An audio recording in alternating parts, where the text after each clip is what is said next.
All right, we're introducing lesson 5.1, which is a lesson on parallelograms. And remember when we talk about parallelograms, a parallelogram is simply a four-sided figure. It's a four-sided figure that usually we represent like this. And if we go to this next screen here, let's write down the definition of a parallelogram. So write down the definition, write down the symbol, and also make a sketch of the parallelogram ADCB or ABCD that I have written here. Now it says by definition that a parallelogram is a quadrilateral, meaning a four-sided figure with both pairs of opposite sides parallel. So I'm going to represent that, and you represent this in your sketch also, where both pairs of opposite sides. So notice here in the red, these are considered opposite sides, they're parallel. And then another pair of opposite sides would be what I have in the blue. And again, we know that both pairs of opposite sides are parallel.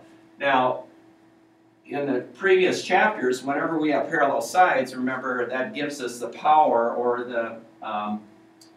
the situation where we can get alternate interior angles congruent or corresponding or same side interior angles supplementary. And we're going to use that here in this section.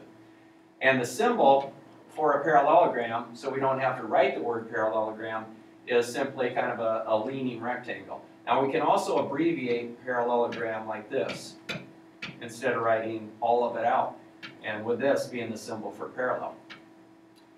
All right, write down Theorem 5.1. All right, Theorem 5.1 says the opposite sides of a parallelogram are congruent. Now we just previously said that by definition the opposite sides are parallel, but also the opposite sides are congruent. So we know that this side is congruent to this side. So we know that by definition, if I have a parallelogram, that AD is congruent to BC, and also this pair, or in other words, AB is congruent to DC. So the opposite sides of a parallelogram are congruent. Theorem 5.2, write this one down. The opposite angles of a parallelogram are congruent. Now the opposite angles aren't here and here, although they do have a relationship. The opposite angles would be B and D, so they're congruent. And then also, angle A is congruent to angle C. Those are opposite angles. So make sure you have this theorem and also a good representation in your sketch of what we mean by opposite angles. All right, in Theorem 5.3, it says the diagonals of a parallelogram bisect each other. Now remember what we mean by bisect. Bisect means that they cut each other in half. So one diagonal would be A to C. And remember, a diagonal is it joins two angles or two vertices that are opposite sides or opposite from one another. So one diagonal is AC, another diagonal is BD. Now what this theorem is saying then is that they bisect each other. So in other words, AC cuts BD into two equal parts, and BD cuts AC into two equal parts. So again, make sure you've represented that in your sketch. All right, let's go through a few examples to reinforce some of the theorems and the definition of a parallelogram.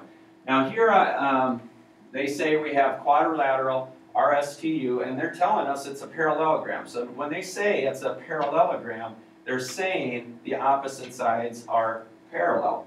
And also, they're telling us Theorem 1, or the theorems that we just went over, such as the opposite sides are not only parallel, but they're equal, the opposite angles are equal, and so on. All right, let's find x first. Now, x and this angle are opposite one another. So the measure of angle x then equals 80, because I know that opposite angles are equal. Now for y, I can go about this a couple different ways. Now I know what x is. Now here's another relationship that we have here. Since we know that opposite sides are parallel, and if this is a transversal, what kind of angles would the y be in the 80?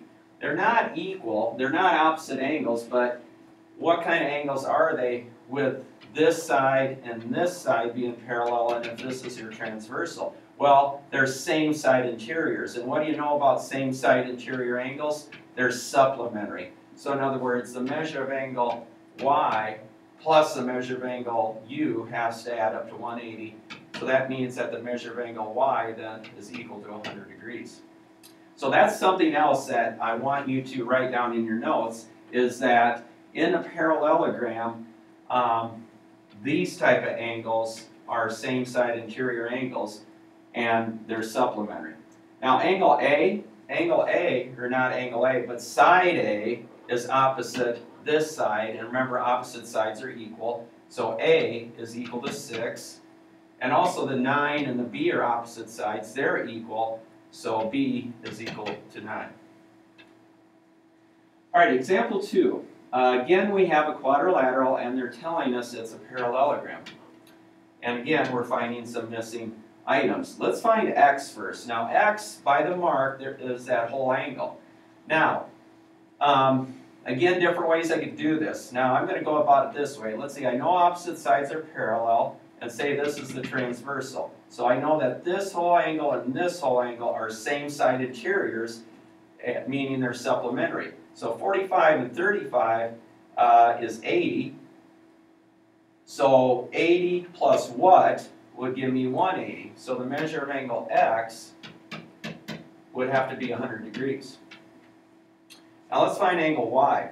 Now angle y, notice here again I have parallel, parallel, and I'm going to use the other sides as parallel because I'll need to here. So I know that these opposite sides are parallel, right? And say that this is the transversal.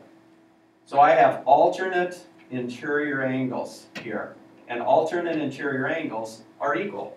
So the measure of angle y is equal to 45 degrees.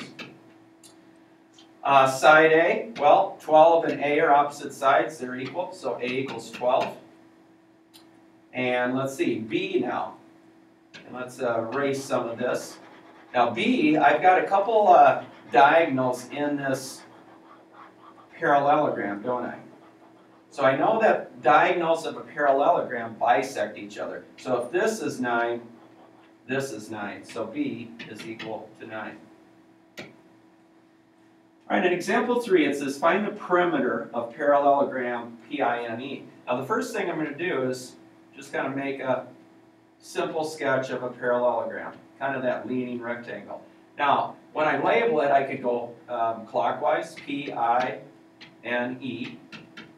It doesn't matter how I label it, just so I go around in the order of P-I-N-E. I could go P-I-N-E like this, counterclockwise. It doesn't matter.